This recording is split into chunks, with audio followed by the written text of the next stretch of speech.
Welcome to Murkertown. And we're going backwards for this because I don't actually have a race car. And that one gives a race car. So we're going to go starting with the old muscle car competition, otherwise known as the classic muscle car competition. In the Buick Special, because I have been detailed that indeed this championship will have it.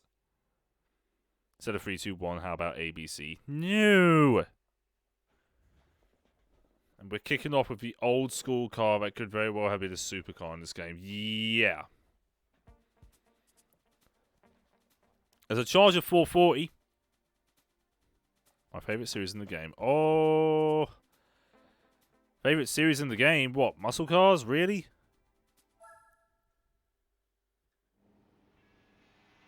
One point. I'm drinking a nice cider as well.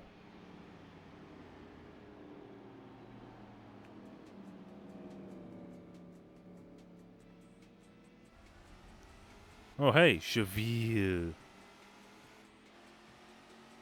Excuse me.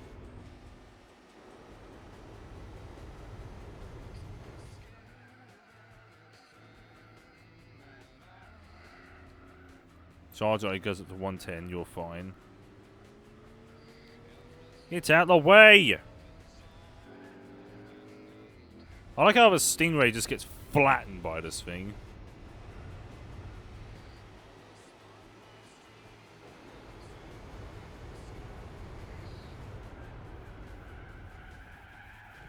Whoa!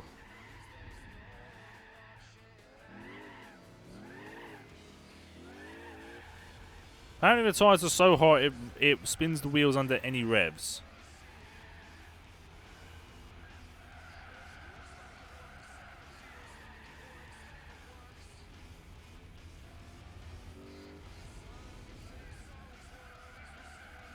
Not expecting too many position changes.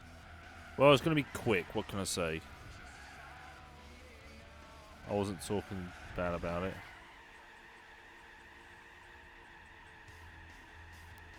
Quit wheel spinning! Look at it! Wheel spins under any revs, any throttle position, because the tyres are cold.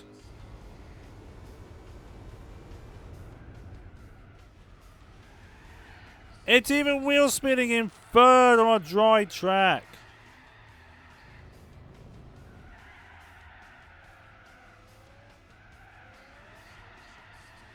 Quit your arguing, ladies.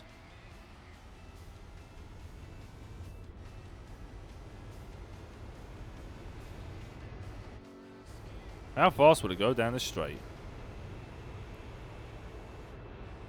We're 160.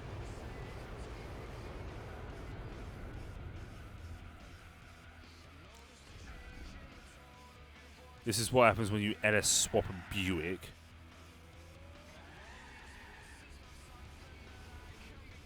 That's the problem with it. It just wheel spins under any kind of revs and it annoys me a lot. It's like the engine's twin supercharged.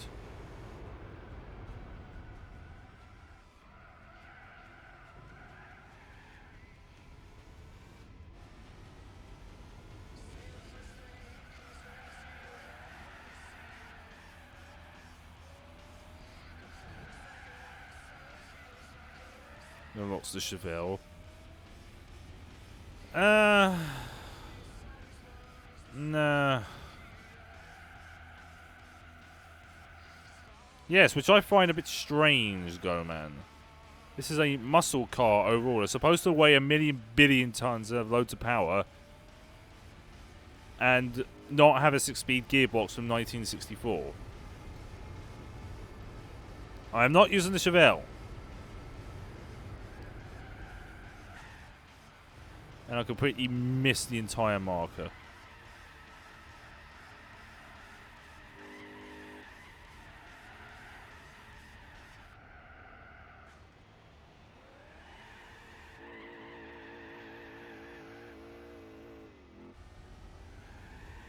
Why is it wheel spinning in third?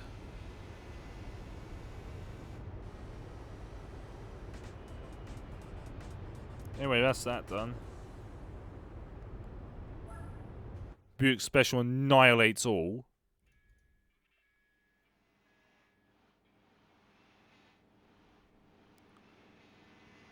Oh yeah, look at the Charger.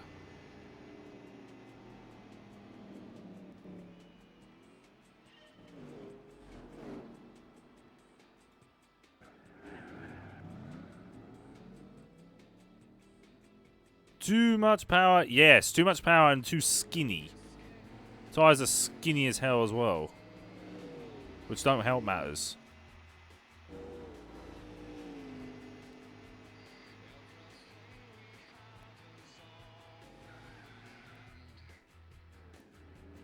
They indeed were. They were indeed in the UK version. We also had Kaiser Chiefs. We need a bit less of a shady background for this.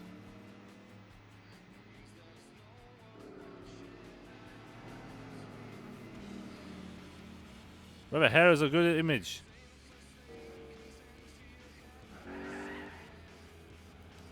Sure, let's get a picture of the Stingray. There we go.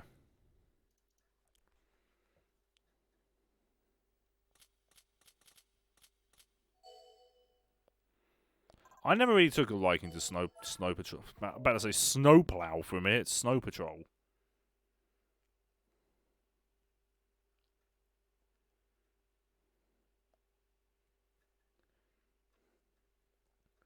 Alright, next race. Infineon, which means Wheelspin City for this thing, in 5th. Why? Crossbuy tyres.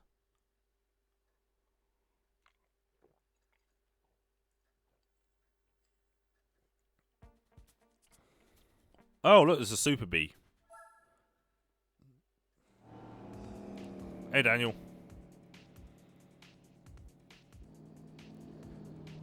It's so yellow, that Stingray.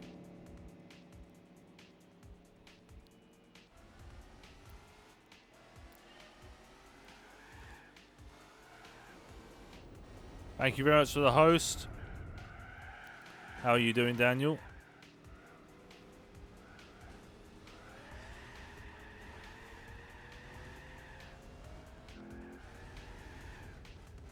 Out the way! Mr. Plow. That's the name, that's Mr. Plow. Ah, I'm being pushed. Yeah, I heard about the news, Daniel. It means Indy cars are going to be extremely boring.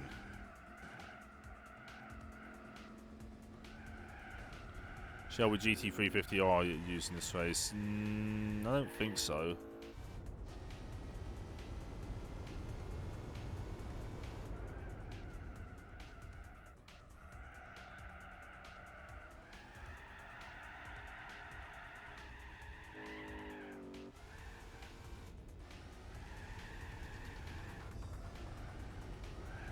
Really have got to prevent the wheel spin now. Whoa, whoa, whoa!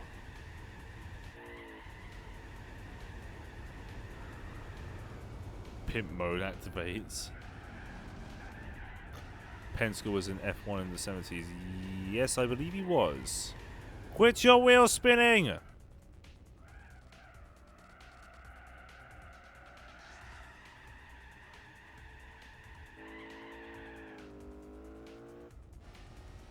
That was only half throttle. Hey, Rage, how are you?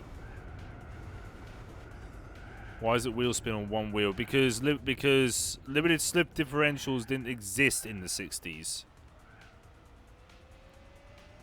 So when you did wheel spin, sometimes it would only spin out the rear wheel. A rear wheel.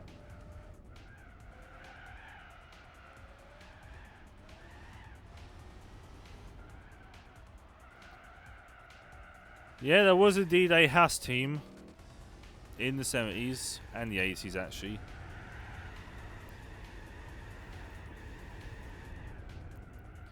That's the thing with a limited slip diff.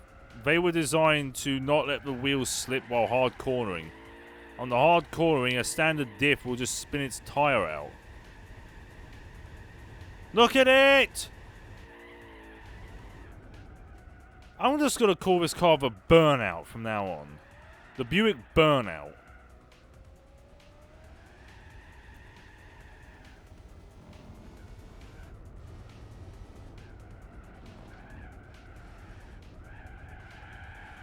Oh, I may have killed a few cones there. Buick Inferno. I'm not doing too badly, thank you, Rage.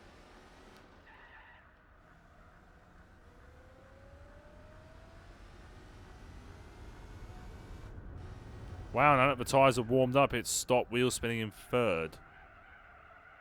How about Smokey?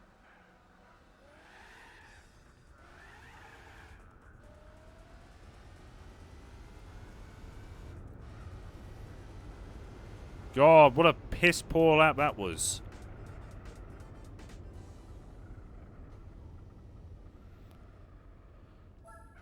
In the European events. Oh, I've got a car plan for that. Minardi was the best back marker.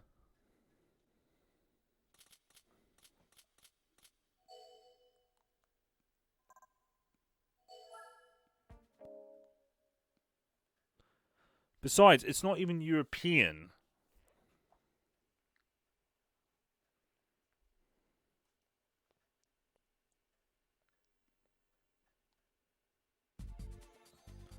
Alright. Last race. Seattle.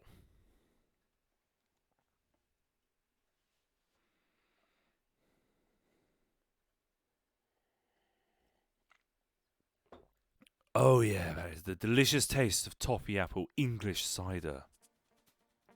Oh, there's a Q to 6-pack. There's another... Oh, there it is. Buick Special. And there's the Pontiac Tempest GTO. Roughly the same car.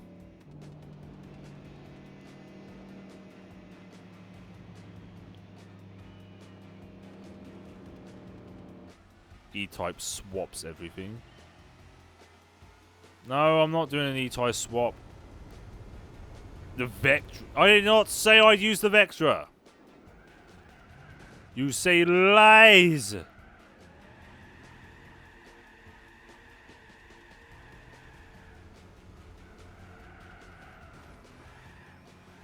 This bloody Super B out the way. Or is that the Q to 6-pack? I can't tell. They're both in completely identical.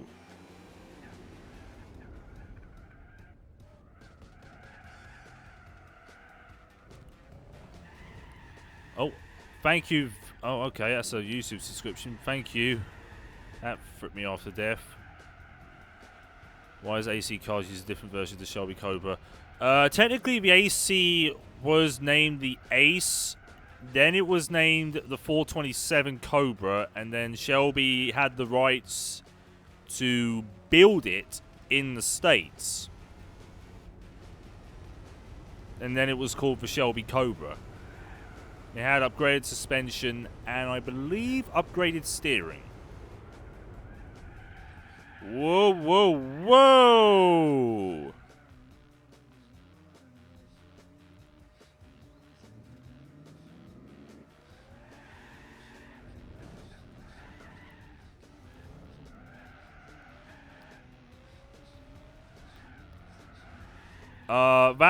That technically wasn't the Cobra. That was the Cobra Daytona. That was the legendary car that did 200 miles an hour on British motorways because they had no speed limits then.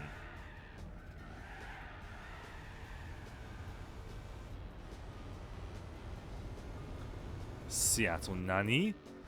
That was no Drift 2. That was just a typical muscle car spin out.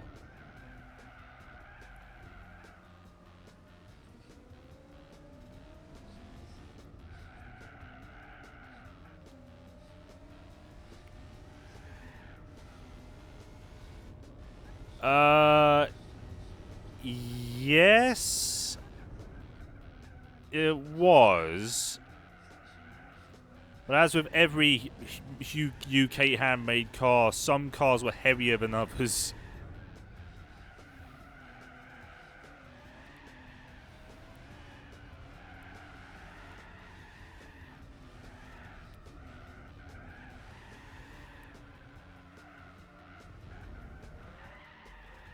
I don't know what Daniel's on about. I assume 1998 F1. No. That was 1996 Monaco. Oh, stop it! Stop! Whoa, that was violent.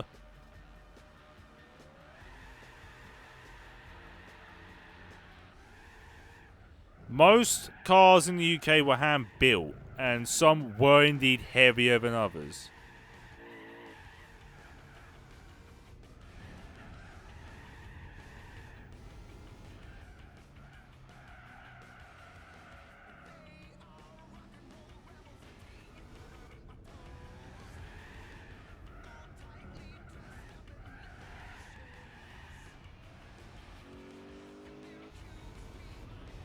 There we go.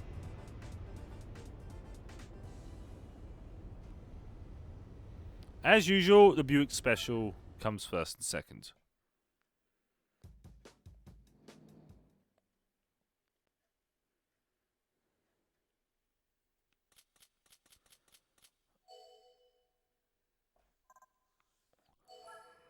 Right, we're done with the old muscle car things.